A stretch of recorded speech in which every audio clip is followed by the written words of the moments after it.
A história começa com a protagonista olhando ansiosamente para o relógio em frente a um prédio, pronta para se encontrar com a pessoa a quem deseja trazer um pouco de luz.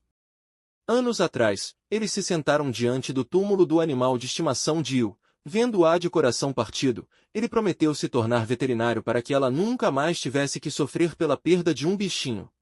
Diante de seu olhar confuso, ele sorriu e revelou sua ambição de ser veterinário para cuidar de seus amigos peludos.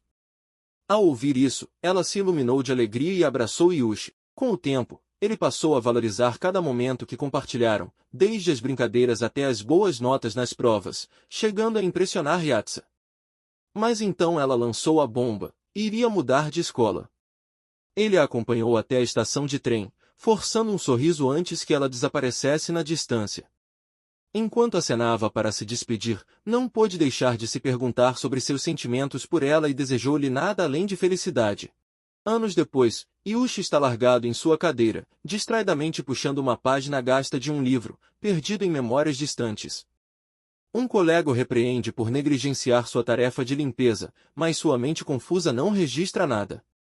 Irritado, o garoto grita novamente, mandando-o limpar o quadro. Assustado, Yushi se levanta gaguejando desculpas. A turma inteira começa a repreendê-lo por provocar o valentão mais uma vez. Quando se levanta, sua mesa está coberta de mensagens cruéis.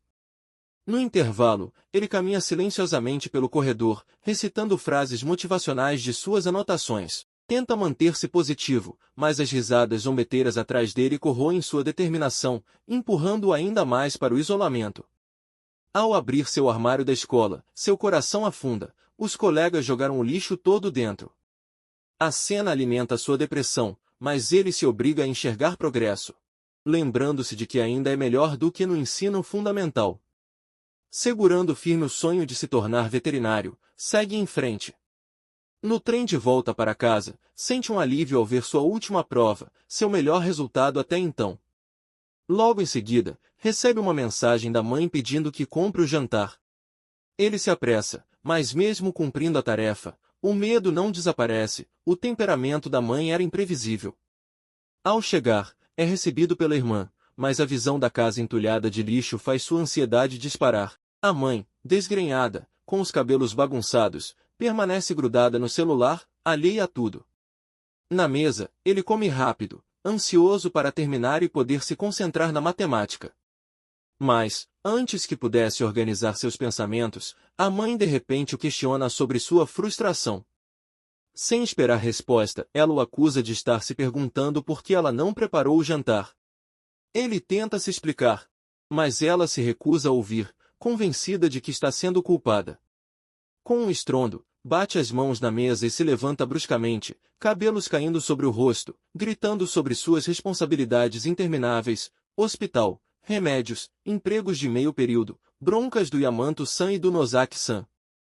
Em seguida, volta-se contra ele novamente, acusando de julgá-la, quando tudo que ele tem a fazer é ir à escola sem nenhuma preocupação real.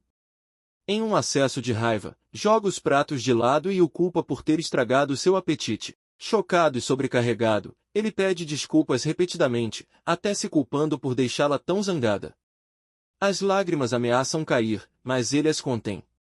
No quarto, fecha a porta e desaba no chão, enterrando o rosto nas mãos, exausto e drenado. Aperta a cabeça tentando processar o caos, mas após uma respiração profunda, obriga-se a se levantar, decidido a focar na matemática. Ao acender a luz, seus olhos caem sobre fotos da infância com amigos. Entre elas uma de Yatsa sorrindo docemente. Uma onda de decepção o invade ao lembrar da felicidade que teve, tão distante de sua vida atual. Tentando se concentrar, sua mente volta sempre ao bullying na escola e ao temperamento aterrador da mãe. Mesmo assim, um pequeno sorriso surge ao lembrar do rosto inocente de Yatsa e da promessa que fizeram, entrar juntos na Universidade Nacional de Okushin e se tornar veterinários. Só pensar nela lhe dá forças. Não importa o quanto a vida doa, não importa o quanto seja atormentado, mesmo que o mundo queira destruí-lo, ele decide viver, se não por si mesmo, então ao menos por ela. Mas, esmagado pelo peso de tudo, começa a se culpar, questionando se Yatsua foi realmente um motivo para viver ou apenas uma desculpa. As vozes da depressão o empurram para um caminho sombrio. Em sua mente, Yatsa não é mais a amiga inocente, mas uma figura fria e severa, desapontada. Repetindo as mesmas palavras cruéis que ele ouve todos os dias, instigando-o a desistir. O delírio é tão intenso que ele tapa os ouvidos, implorando mentalmente que ela pare. Mas a escuridão não cede. Tremendo, ele larga a caneta e toma sua decisão final. Nesse exato momento, algo estranho acontece. Yatsa, com um sorriso infantil e um leve rubor no rosto, abre a cortina e o cumprimenta. Perdido em seus pensamentos, ele fica em choque absoluto. Ao reconhecê-la, permanece paralisado. Irritada com sua confusão, ela suspira e lembra da carta que havia enviado, dizendo que logo o veria. Animada, revela que havia se transferido de volta para a escola dele. Ele se aproxima da janela incrédulo. Ela está em pé no parapeito do segundo andar. Com um salto de preocupação, ele a puxa para dentro e a envolve em um abraço protetor. Corada, ela se derrete em felicidade, mas logo ele se afasta, confuso pelas visões anteriores. Na plataforma, em puro terror, ele rasteja pelos trilhos o mais rápido que consegue. Assim que se puxa para longe, o trem passa rugindo, quase o atingindo. Embora sobreviva, fica ofegante, o rosto pálido de choque. Enquanto isso, seu celular, ainda caído nos trilhos, é completamente esmagado pelas rodas do trem. Uma multidão rapidamente se reúne, incluindo seus dois capangas, que chegam confusos exigindo saber o que aconteceu. Yatsa, aproveitando o momento, agarra dramaticamente o casaco de Uchi, fingindo estar absolutamente apavorada. Com olhos grandes e inocentes, insiste que não tem ideia de como aquilo aconteceu. O anúncio da estação informa a todos que o trem será brevemente parado para uma inspeção nos trilhos. O inspetor se aproxima, enquanto murmúrios de medo e choque se espalham entre os presentes. Yui, ainda confuso e abalado, tenta processar o que ocorreu. Yatsa permanece em silêncio atrás dele, fingindo nervosismo, mas na realidade completamente calma. Enquanto isso, o valentão ainda treme ao subir lentamente dos trilhos. O rosto está pálido, a respiração pesada, os olhos cheios de lágrimas. Seus amigos correm em seu auxílio, mas ele mal os escuta. A experiência de quase morte ecoa em sua mente, depois de tanto tempo dizendo a Yushi para morrer. Agora, tendo ficado tão perto da morte, um medo avassalador o domina. Yui observa surpreso. Durante tanto tempo esse garoto o aterrorizou, fazendo-o tremer de medo. Mas agora, vendo-o em um estado tão quebrado e apavorado, Yushi, apesar de tudo, não consegue deixar de sentir pena dele. Nesse momento, os olhos de Kazuya se arregalam ao notar uma mulher mascarada na multidão, HY-Tan, uma streamer famosa. Ela está transmitindo ao vivo toda a cena, a câmera focada no rosto coberto de lágrimas do valentão. Com um tom brincalhão e zombeteiro, ela diz aos espectadores que aquele cara ciumento tentou atacar um casal, mas acabou tropeçando e caindo nos trilhos. Ela ri, tornando a situação ainda mais humilhante para ele. Embora a live de hoje fosse sobre outra coisa, HY-Tan havia recebido uma mensagem misteriosa mais cedo, claramente enviada por Yatsa. Oportunista, Okita chega bem a tempo de filmar Cria embarcando no trem com a garota com quem estava traindo, mas acaba capturando algo ainda mais interessante. Ao perceber a câmera, o valentão Ido explode de raiva. Ele avança, agarra a gola dela e exige que pare de gravar. Mas já é tarde demais, sua crise está sendo transmitida para inúmeros espectadores. Seus amigos entram em pânico tentando conter a situação. Enquanto isso, Yatsa, completamente despreocupada, empolga-se em segurar a mão de Yui e o puxa alegremente para fora da estação. Ao subirem a escada rolante, Yushi ainda treme levemente, mas desta vez sente algo diferente. Pela primeira vez, não está com medo. Ele fecha o punho, motivando-se em silêncio. Vendo-o finalmente livre do medo, o rosto de Yatsa cora de felicidade. Sua excitação cresce ao vê-lo dar esse passo com nova confiança. Enquanto isso, a transmissão continua mostrando o caos na estação. A equipe segura Ido pela gola enquanto ele se debate, após assediar a streamer. O chat se enche de ódio, espectadores o repreendendo duramente, alguns chamando seu comportamento de nojento, outros começando a identificar seus amigos e a direcionar a raiva também para eles.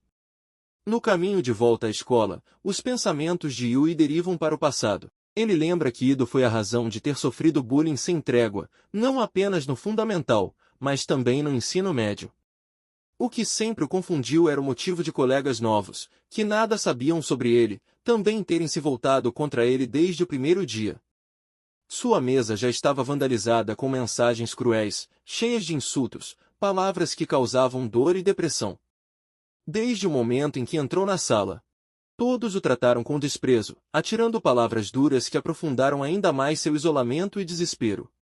Seus pensamentos são interrompidos pela voz alegre de Yatsa, que aponta animada para um trevo que cresce ali perto. Com um sorriso radiante, ela colhe uma flor, arranca uma pétala e a amarra no dedo dele como um anel.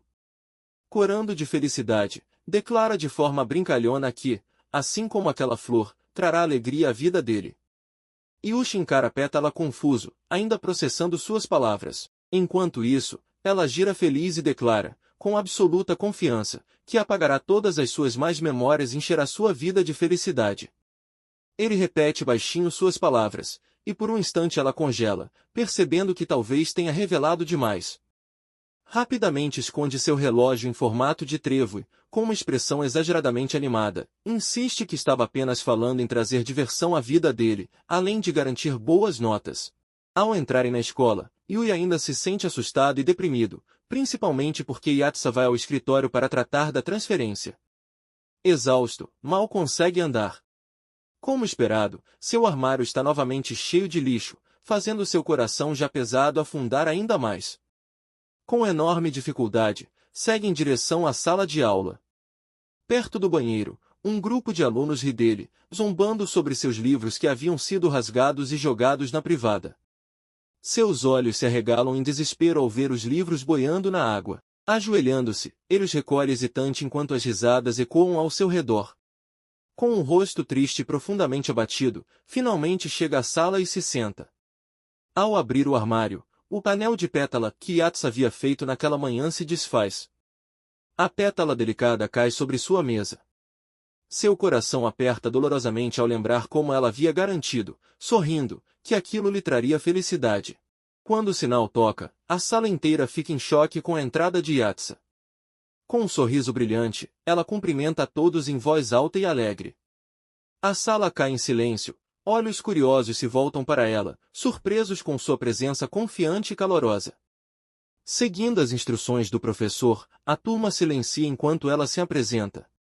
A admiração rapidamente se espalha entre os alunos, sua beleza, charme e gentileza deixam claro que fará amigos facilmente. Enquanto isso, Yushi permanece sentado, ainda perdido em sua melancolia, observando a cena com expressão distante. De repente, do outro lado da sala, ela acena para ele animadamente. A turma murmura em confusão, mas antes que alguém reaja, ela corre até ele, a empolgação evidente. Sem hesitar, joga os braços ao redor dele em um abraço apertado. A sala explode em cochichos de incredulidade. Os valentões ficam particularmente atônitos. Com um sorriso radiante, Yatsu apresenta como seu amigo de infância, a pessoa mais preciosa e importante de sua vida, alguém que ela mais admira. Enquanto os agressores trocam olhares tentando processar a cena, ela nota os livros rasgados sobre a mesa dele. Com um sorriso alegre, oferece-se para compartilhar o dela. Outros colegas tentam convencê-la a se sentar com eles, mas ela os ignora com leveza e senta-se feliz ao lado dele, sem se importar com as reações. Ali, seu olhar desliza para as mãos dele. Depois de um breve momento, ela finalmente segura a mão de Yui, deixando-o completamente confuso. Corando, ele se desculpa, murmurando que precisa focar na lição. Mas em vez de soltar, Yatsu apenas apoia a cabeça no ombro dele, sorrindo contente. A turma inteira observa a cena com ciúmes e irritação. Mais ansioso enquanto Yamato continua seus jogos mentais, enfatizando como Yatsu está frequentando a educação física sozinha. As palavras manipuladoras fazem efeito, fazendo o coração de Yui disparar de nervosismo e preocupação. Yamato, com calma, cruza as mãos e insiste que só se importa com o bem-estar de Yatsua. Fingindo ser um verdadeiro amigo, ele aconselha Yui a se afastar dela para a própria felicidade. Yui permanece em silêncio, sua expressão preocupada revelando o turbilhão dentro de si. Enquanto isso, no corredor, Yatsua fica sem jeito em seu uniforme, parecendo um peixe fora d'água sem Yui ao lado. As meninas abrem animadas a porta do vestiário e imediatamente se encantam com a presença elegante e charmosa de Satsuki. No entanto, as fofocas cessam bruscamente quando percebem Yatsua sozinha. Enquanto a maioria decide fingir indiferença e ignorá-la, Satsuki, sendo a alma gentil que é, aproxima-se com preocupação amigável. Ela oferece a Yatsua um uniforme extra de ginástica, que é aceito com um sorriso radiante. Mas logo Yatsua revela que está matando aula da classe J por não se sentir bem. Mantendo sua bondade serena, Satsuki oferece levá-la à enfermaria, se necessário. Observando a conversa, o grupo de Satsuki volta a admirar sua calma e consideração. Quando retorna para junto de suas amigas, elas se surpreendem por ela ter falado com Yatsua, considerando sua ligação com Yui e sua reputação estranha. Porém, Satsuki explica tranquilamente que apenas ajudou uma nova aluna transferida, sem se importar com a opinião dos outros. Ao ouvir sua perspectiva, o grupo volta a admirá-la por sua postura independente. Depois de confirmar que todas estão ocupadas brincando, a expressão de Yatsua fica fria. Deliberadamente, ela deixa cair sua carteira no ginásio antes de escorregar para a sala de armazenamento com um alicate na mão. Silenciosamente, ela mexe na fechadura, suas ações carregadas de intenção. Após a aula de ginástica, ela envolve Yui em um abraço apertado, transbordando emoção. Apesar do carinho que sente pela turma, lamenta não poder vê-lo durante a aula. Animada, mostra-lhe sua marmita e sugere comerem juntos. No entanto, ele parece preocupado e distante, consumido pela culpa que Yamato plantou nele. Quando sugere, com hesitação, comerem separados, Yatsua fica chocada com sua expressão tensa e deprimida. Ela, doce, diz que preparou a refeição para ele, apesar do esforço que deu, e inocentemente expressa o desejo de comerem juntos. Relutante, ele concorda. Mas, enquanto comem, ele é tomado pela culpa, lembrando das palavras de Yamato de que ela poderia acabar sozinha por causa dele. Apesar da empolgação dela e da deliciosa comida que mostra orgulhosa, ele mal toca no prato, perdido em pensamentos depressivos e no medo de fazê-la sofrer. Mais uma vez, pensa em tirar a própria vida. Percebendo sua ausência e expressão preocupada, Yatsua mostra-lhe imediatamente um grupo de adoráveis bonecos de polvo, sugerindo de forma brincalhona que ele deve estar se sentindo solitário, como um polvo que perdeu seus companheiros. Vendo sua expressão chocada, como se tivesse lido seus pensamentos, ela se levanta animada e garante em voz alta que vai ajudá-lo a fazer muitos amigos. Ela explica que, como aluna transferida, ainda não tem muitos amigos, mas garante que fará rapidamente, e que ele será um deles. Quando sugere que ele também deveria tentar fazer amigos, ele recusa imediatamente, nervoso e tenso. Ainda assim, ela permanece alegre e calma, assegurando que tudo ficará bem. Com um sorriso brilhante, sugere focarem na refeição primeiro, antes de se preocupar com amizades.